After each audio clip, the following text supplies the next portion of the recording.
तो दोस्तों स्टोरी की शुरुआत होती है और हम मीरा को एक शॉर्ट स्लीवलेस कपड़ों में देखते हैं, जहां पर वो शायद स्विमिंग ड्रेस में इंजॉयमेंट कर रही थी, लेकिन उसका चेहरा साफ दिखा रहा था कि वो कितनी परेशान है, जिसके कारण वो अर्जुन और काव्या के बारे में सोची जा रही थी।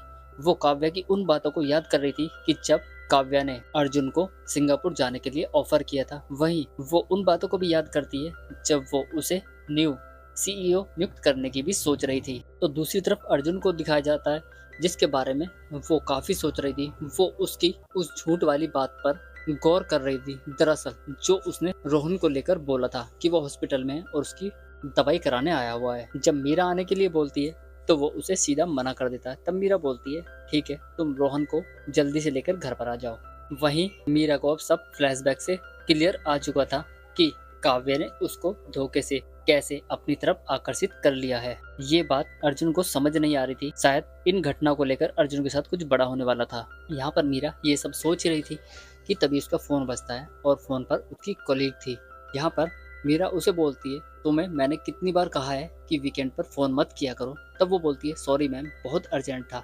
मैं आपको एक बात बताना चाहती हूँ, काव्या मैम ने एक ड्राफ्ट कोरियर करने के लिए बोला है और उस ड्राफ्ट की खास बात यह है कि काव्या मैम ने अर्जुन को कंपनी का न्यू सीईओ नियुक्त करने का ऑफर दिया है। यहाँ पर मीरा बोलती है ऐसा करो, तुम उस लेटर को मुझे अभी व्हाट्सएप पर भेजो। जब वो उस लेटर को देखती है तो और ज्यादा परेशान होने लगती है। इसके बाद तो मीरा सीधा काव्या के पास पहुंच जाती है और बोलती है मैडम, मैंने सुना है कि आप कंपनी के लिए न्यू सीईओ नियुक्त कर रही हो। तब काव्या बोलती है हाँ, ये चमचे लोग भी बड़े अजीब हैं, कोई बात अपने मुंह में रखते ही नहीं है। यहाँ पर वो बोलती है मैंने तुम्हारे लिए भी एक सरप्राइज रखा था और चमचों ने तुम्हें वो नहीं बताया, वो मैं तुम्हें बता देती हूँ। तुम्हें सिंगापुर ब्रांच का हेड बनाया गया है, तुम्हारा प्रमोशन हो गया है। तो मीरा बोलती है काव्या मैम, मैंने आपको पहले भी कई बार समझाया है कि मैं अपनी कंट्री छोड़कर कहीं नहीं जा सकती।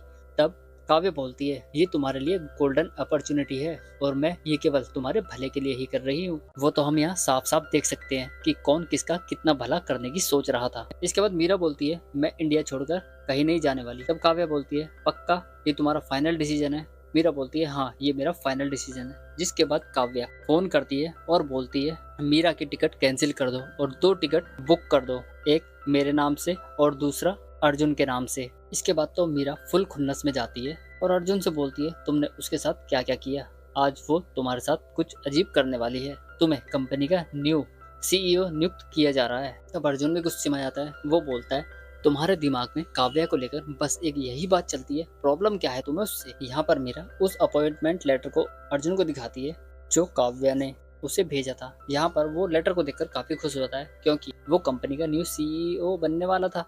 यहाँ पर मीरा बोलती है मुझे पता है तुम कैसे सीईओ बने हो, कोई जूनियर मैनेजर से इतनी जल्दी सीईओ नहीं बन पाता।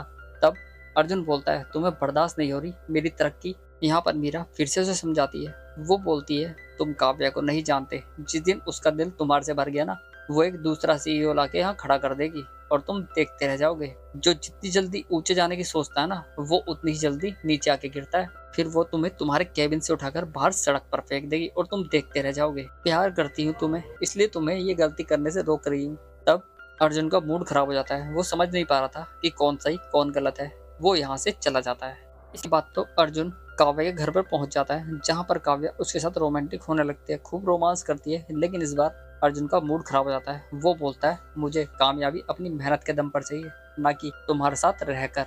बस ये बात तो काव्या को लग जाती है। यहाँ पर काव्या बोलती है तुम किसी के बहकावे में आ गए हो और तुम ये ठुकराओगे ना तो सोच लो तो बहुत ज्यादा पछताने आगे। तब अर्जुन बोलता है हमारे बीच जो कुछ भी हुआ ना, सपना समझकर भूल जाओ इसे। काव्या का मूड ऑफ हो जाता है। वो उसे समझाने की कोशिश करती है लेकिन अर्जुन बोलता है अब छोड़ो मुझे, इतना बोलकर वो वहां से चला जाता है। नेक्स्ट डे अर्जुन फिर से जॉब जाता है, लेकिन इस बार उसके वहाँ सब कुछ बदलने वाला।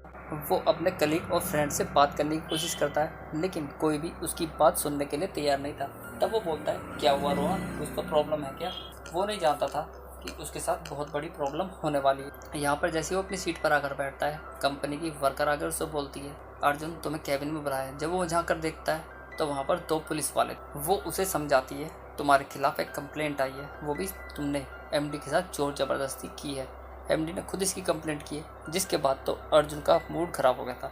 अब वो जितनी ऊंचाई पर एक दम में पहुंचा था, वो एकदम धड़ाम से नीचे पहुंचने वाला था, क्योंकि वहाँ से अर्जुन को वो पुलिस वाले धक्के मारकर बाहर ले जाते हैं और सब लोग उसका मुंह देखते ही रह जाते हैं, यहाँ तक कि उसकी गर्लफ्रेंड भी उसे बचा नहीं सकी थी। यहाँ पर फ्लैशबैक से हमें दिखाया जाता है कि अर्जुन ने पहले कैसे मीरा का इस्तेमाल किया अपनी कामयाबी के लिए, फिर उसके बाद वो एमडी को यूज़ करता है ताकि वो कामयाब हो सके, लेकिन एमडी और मीरा ने मिलकर उसकी बैंड बजा डाली। इसी के साथ ही हमारा यह एपिसोड भी खत्म हो जाता है और सीरीज भी खत्म हो जाती है। तो मिलते हैं नेक्स्ट सीरीज में, तब तक के लिए धन्यवाद।